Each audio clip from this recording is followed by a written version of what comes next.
ಪ್ರಿಯ ಪ್ರೇಕ್ಷಕರೇ, ನಮ್ಮ ನಾಡು ನಮಗೆ ಅನೇಕ ದಿಗ್ಗಜರನ್ನು ಕೊಟ್ಟಿದೆ. ಇಂದು ನಮ್ಮ ಪುಟಾಣಿಗಳು ಕನ್ನಡ ನಾಡಿನ ಪ್ರಸಿದ್ಧ ವ್ಯಕ್ತಿಗಳಂತೆ ವೇಷ ಧರಿಸಿ ನಮ್ಮ ಮುಂದೆ ಬರುತ್ತಿದ್ದಾರೆ. ನಮ್ಮ ಪುಟ್ಟ ಗೊಂಬೆಗಳ ಪ್ರದರ್ಶನವನ್ನ ಆನಂದಿಸಿರಿ.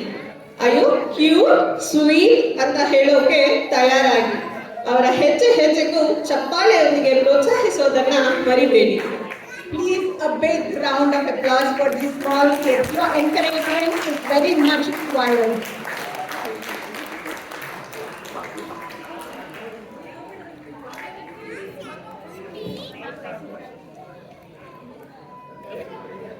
ಸಂಗೊಳ್ಳಿ ರಾಯಣ್ಣ ಕಿತ್ತೂರು ಚೆನ್ನಮ್ಮ ಕಟ್ಟಿದ ಸೈನ್ಯದ ಸೇನಾಧಿಪತಿಯಾಗಿದ್ದು ಅವರ ಬಲಗೈ ಬಂಟ ಎಂದೇ ಹೆಸರುವಾಸಿಯಾಗಿದ್ದರು. ಕೆಚ್ಚೆದೆಯ ಬ್ರಿಟಿಷರ ಈಸ್ಟ್ ಇಂಡಿಯಾ ಕಂಪನಿಯ ವಿರುದ್ಧ ಹೋರಾಡಿದ ಇವರು ಕೇವಲ 35 ವಯಸ್ಸಿನವರಾಗಿದ್ದಾಗ ಬ್ರಿಟಿಷರು ಗಲ್ಲಿಗೇರಿಸಿದರು. ನಮ್ಮ ಸಹರ್ಷ್ ಮಂಜುನಾಥ್ ಸಂಗೊಳ್ಳಿ ರಾಯಣ್ಣನಾಗಿ ಬರುತ್ತಿದ್ದಾರೆ. ಕನ್ನಡ ನಾಡು ನಮ್ದು, ಬ್ರಿಟಿಷ್ ಅವರೇ ನಮ್ಮ ದೇಶ ಬಿಟ್ಟು ತೊಲಗಿಲ್ಲ. ನಾಡಪ್ರಭು ಕೆಂಪೇಗೌಡರು ಆಧುನಿಕ ಬೆಂಗಳೂರಿನ ಮೂಲ ಶಿಲ್ಪಿ. ಅವರ ಅವತ್ತಿನ ದೂರಾಲೋಚನೆಯೇ ಇವತ್ತು ಬೆಂಗಳೂರು ವಿಶಾಲವಾಗಿ ಬೆಳೆದು ಸಿಲಿಕಾನ್ ಸಿಟಿಯಾಗಿ ವಿಶ್ವದ ಗಮನ ಸೆಳೆಯಲು ಕಾರಣವಾಗಿದೆ. ನಮ್ಮ ಚಾರುಷ್ ಮಂಜುನಾಥ್ ಪುಟಾಣಿ ಕೆಂಪೇಗೌಡರಾಗಿ ಬಂದಿದ್ದಾರೆ.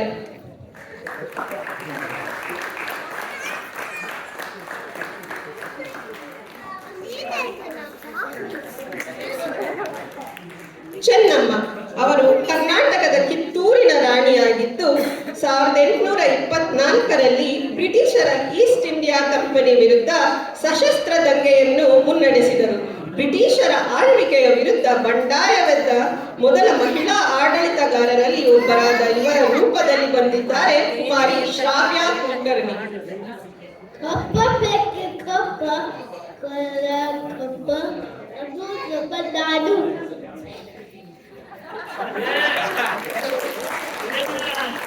ಕನ್ನಡ ನಾಡಿನ ಮೈಸೂರು ಸಾಮ್ರಾಜ್ಯದ 24ನೇ ರಾಜನಾಗಿದ್ದರು ಶ್ರೀ ನಾಲ್ವಡಿ ಕೃಷ್ಣರಾಜ ಒಡೆಯರ್. ಶಿವನ ಸಮುದ್ರದಲ್ಲಿ ಜಲವಿದ್ಯುತ್ ಯೋಜನೆ, ಬೆಂಗಳೂರು ಕೃಷಿ ವಿಶ್ವವಿದ್ಯಾಲಯ, ಮೈಸೂರು ವಿಶ್ವವಿದ್ಯಾನಿಲಯ, ಶ್ರೀಗಂಧ ಎಣ್ಣೆ ಕಾರ್ಖಾನೆ, ಕ್ಯಾರೆಸ್ ಅಣೆಕಟ್ಟು ಮುಂತಾದ 10 ಹಲವಾರು ಕೊಡುಗೆಗಳನ್ನು ತಮ್ಮ ರಾಜ್ಯಾಡಳಿತದಲ್ಲಿ ಕೊಟ್ಟರು. ಆದ್ದರಿಂದ ಇವರನ್ನು ಆಧುನಿಕ ಕನ್ನಡ ನಾಡಿನ ನಿರ್ಮಾತೃ ಎಂದು ಬಣ್ಣಿಸಲಾಗುತ್ತದೆ. ಈಗ ನೋಡೋಣ ನಮ್ಮ ಪುಟಾಣಿ ಅಥರ್ವ ವರುಣ್ಣನ್ನು ಶ್ರೀ ಕೃಷ್ಣರಾಜ ಒಡೆಯರಾಗಿ. ಮಾತಾಂಡ ಕರ್ನಾಟಕ ರತ್ನ ನಾಲ್ವಡಿ ಕೃಷ್ಣರಾಜ ಒಡೆಯರ್ ಬಹುಪರಾಗ್ ಬಹುಪರಾಗ್ ಬಹುಪರಾಗ್.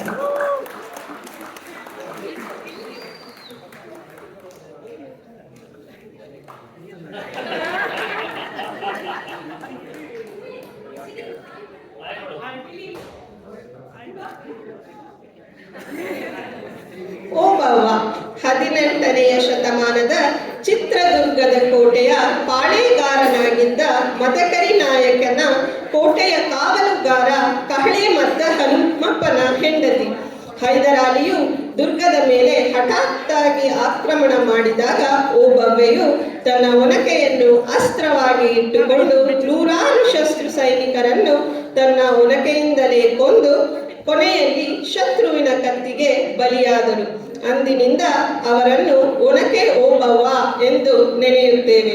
ಪುಟಾಣಿ ಅಕಿರಾ ಕೃಷ್ಣ ಒನಕೆ ಹಿಡಿದು ಧೀರ ಓಬವ್ವಳಾಗಿ ಬಂದಿದ್ದಾಳೆ.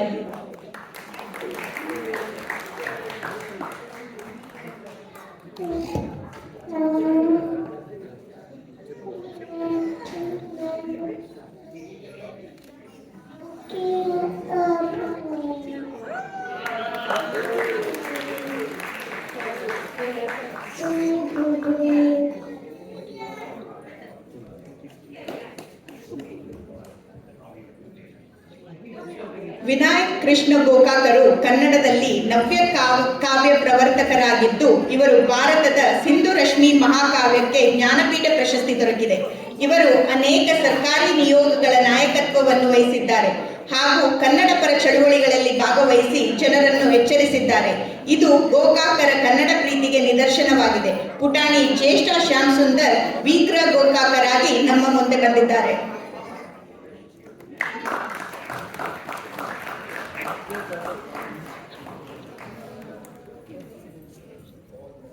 ಮಹಾವಿಷ್ಣುವಿನ 7ನೇ ಅವತಾರವಾಗಿ ರಘುವಂಶದಲ್ಲಿ ಜನಿಸಿದವನು ಶ್ರೀರಾಮ. ಅಯೋಧ್ಯೆಯ ರಾಜನಾಗಿದ್ದು ಇವನು ನ್ಯಾಯ ನೀತಿಗಳ ಬದ್ಧನಾಗಿ ಆಳ್ವಿಕೆ ನಡೆಸಿ ಮರ್ಯಾದಾ ಪುರುಷೋತ್ತಮ ಎಂದೇ ಪ್ರಸಿದ್ಧ. ಪುಟಾಣಿ ವಿಹಾನ್ ವಿಠಲ್ನನ್ನು ಆದರ್ಶ ಪುರುಷ ಶ್ರೀರಾಮನಾಗಿ ನೋಡೋಣ ಬನ್ನಿ.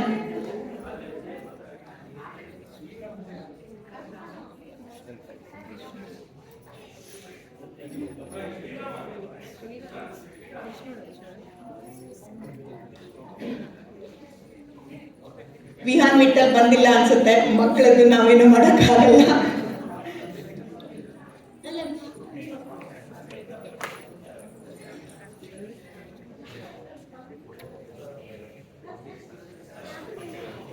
ಕನ್ನಡ ನಾಡು ನುಡಿ ಕರ್ನಾಟಕ ರಾಜ್ಯದ ಸಮೃದ್ಧಿಗೆ ಅಧಿದೇವತೆ. ಕನ್ನಡಾಂಬೆ ಇಂದು ನಮ್ಮ ರಾಜ್ಯೋತ್ಸವದ ಆಚರಣೆಗೆ ಸಾಕ್ಷಾತ್ ಅವಳೇ ಧರೆಗಿಳಿದು ನಮಗೆ ದರ್ಶನದ ಕೃಪೆ ತೋರಿದ್ದಾಳೆ ಕುಮಾರಿ ಸ್ತುತಿ ತೇಲಿಯ ಮೂಲಕ.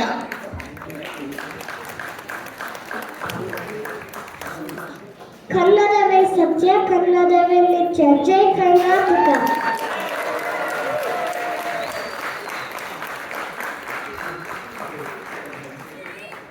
ಶ್ರೀಕೃಷ್ಣ ಪರಮಾತ್ಮ ಹಿಂದೂ ಧರ್ಮೀಯರಿಗೆ ವಿಷ್ಣುವಿನ 10 ಅವತಾರಗಳಲ್ಲಿ ಒಬ್ಬನು. ಕುರುಕ್ಷೇತ್ರದಲ್ಲಿ ಅರ್ಜುನನಿಗೆ ಸಾರಥಿಯಾಗಿ ಭಗವದ್ಗೀತೆ ಬೋಧಿಸುವ ಮೂಲಕ ಧರ್ಮ ಸ್ಥಾಪನೆಯ ಮಾರ್ಗ ತೋರಿದ. ನಮ್ಮಲ್ಲಿನ ಇನ್ನೊಂದು ವಿಷ್ಣು ಪುಟಾಣಿ ವಿಷ್ಣು ಬಗು ಶ್ರೀಕೃಷ್ಣನಾಗಿ ಬಂದಿದ್ದಾರೆ. ಓಂ ಶ್ರೀ ಪರಮಾತ್ಮನೇ ನಮಃ. ಶ್ರೀಮದ್ ಭಗವದ್ಗೀತಾ. ಓಂ ಶ್ರೀ ಕೃಷ್ಣಾಯ ಪರಮಸ್ತು.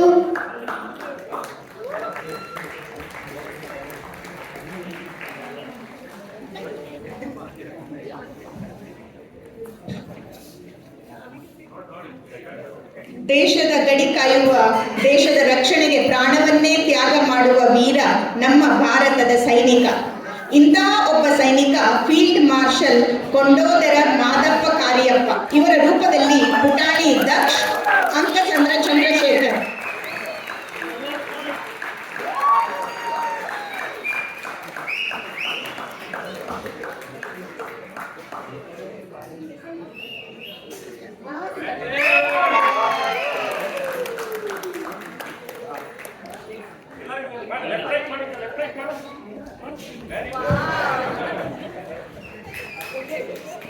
ಸ್ವಾಮಿ ವಿವೇಕಾನಂದರು ಭಾರತದ ಅತ್ಯಂತ ಪ್ರಸಿದ್ಧ ಮತ್ತು ಪ್ರಭಾವಶಾಲಿ ತತ್ವಜ್ಞಾನಿಗಳಲ್ಲಿ ಒಬ್ಬರು. ಹಿಂದೂ ಧರ್ಮವನ್ನು ವಿಶ್ವಕ್ಕೆ ಸಮರ್ಪಕವಾಗಿ ಪರಿಚಯಿಸಿದ ಇವರು ಯುವಕರಿಗೆ ಇಂದಿಗೂ ಬಹುದೊಡ್ಡ ಸ್ಫೂರ್ತಿ ಹಾಗೂ ಆದರ್ಶ. ಪುಟ್ಟ ವಿವೇಕಾನಂದರ ರೂಪದಲ್ಲಿ ವಿಹಾನ್ ಶಾನ್ಭೋಗ್.